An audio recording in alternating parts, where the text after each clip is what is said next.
With the basics set up, borders starting to form, and potentially the first war started, it's time. It's time to share the light of the great lamp and become a tasty sandwich. Hello, I'm your friendly Latvian content creator TheYamiks, and this is part 2 of the little mini-series that together with Paradox Interactive we're bringing to you. This time around I'll go into more detail of the fun part about our little lamp-loving, festering galactic level pest called Lampians, and how exactly you can devour anything with some amount of legs and at least one brain to frankly become an endgame crisis in early game. So without further ado, let's jump into our first war.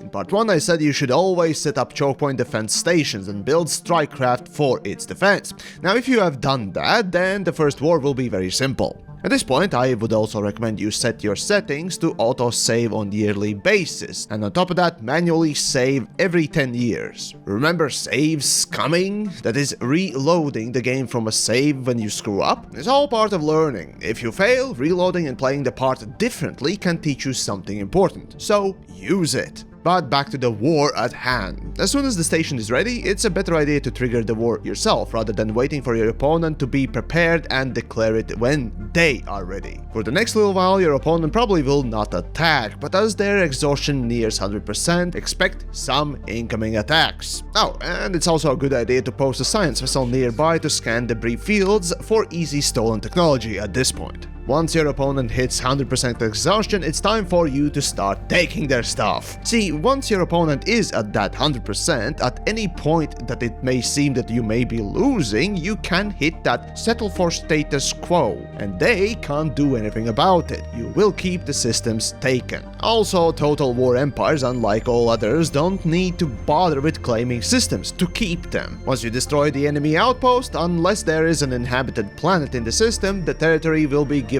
to you right away. I love this so much. Now then, your opponent is nearing 100% exhaustion. If they haven't broken through, you should have some decent resources collected for building ships. So here's a little secret about military spaceships. Corvettes, the smallest spaceships out there, are still one of the best ones even in the endgame. This means that you don't need to waste your time and effort worrying about getting tech for larger ships. Yes, battleships tend to be quite more useful, but that's the late game tech. For now, for the next 100 years, all that should exist is Corvette. But how to build them? Should you build them? What about designing their loadouts? Well, leaving it to auto designs will produce a little cheaper and less effective ships, and they'll be okay. But let's try designing one quickly. You open the designer, untick the auto designs, and select one of the designs made for Corvette. Click clear design, then auto best, then check the auto upgrade and save. That's a slightly better version, and every few years with new tech coming in, you should refresh it. Next is the fleet manager. Yes, you could queue up all the thousands of Corvettes manually in the shipyards, then merge them in one fleet, but there is a one-click option that's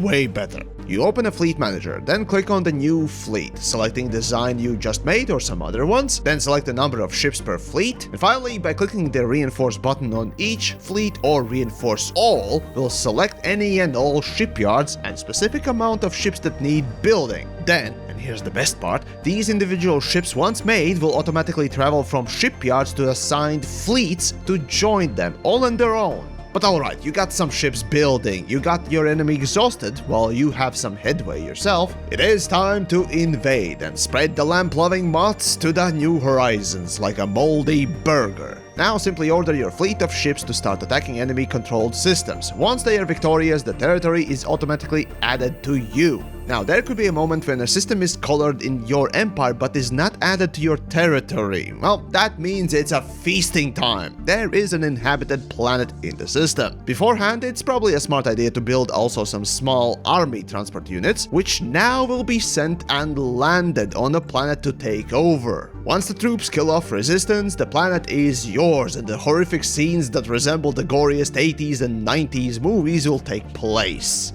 And that really is all you do during a war. However, here comes the annoying part, the economy. Oh, you thought that once you started a war, your economy that was in a decent state will remain the same way? Well, tough luck. At first, the ravenous moths will consume anything but your favorite sweater, and you will see a massive influx in food. However, that is only temporary. Be very, very keen, and at the first signs of food shortages or deficit, act immediately because it will snowball into a problem if left unchecked. Additionally, once you take a planet, immediately disable all of the buildings and from all the districts in population page, reduce active jobs. Remember what I said in the part 1, no more than 2 active jobs, otherwise you are wasting resources. These 2 things after a war are in fact a greater threat than any bipedal Cronenberg monster empire out there. I can guarantee you that.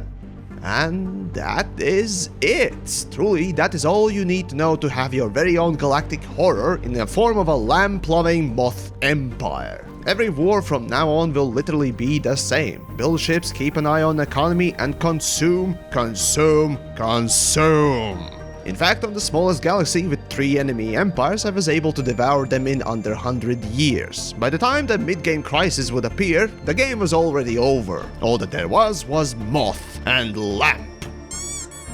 As for the bigger galaxies, well, the same applies here. While I expanded far and wide, in this particular case, I did not take it over entirely. And the reason for that was a stupid game of a whack-a-mole. Yep, you'll be powerful, you'll have the tech, but every single time some idiot declares a war on you, then pokes his stupid nose out of the wormhole, and guess what? Now you need to go back and clean up the mess left on your front porch, rather than consuming, ripping and tearing your neighbors to pieces. Now you'd think that they'd be grateful for it, but no, everyone hates you.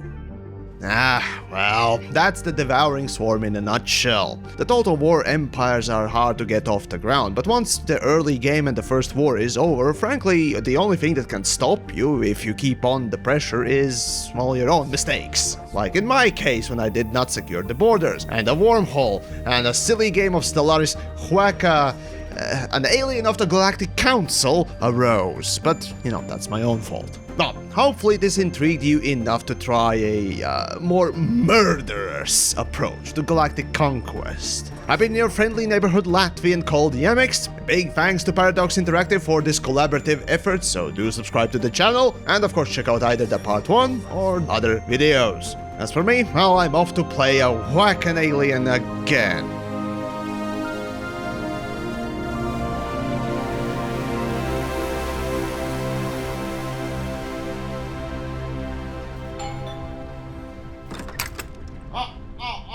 Who left this doggy bag on my front porch? Damn it, Bob, I'm coming for your whole species now!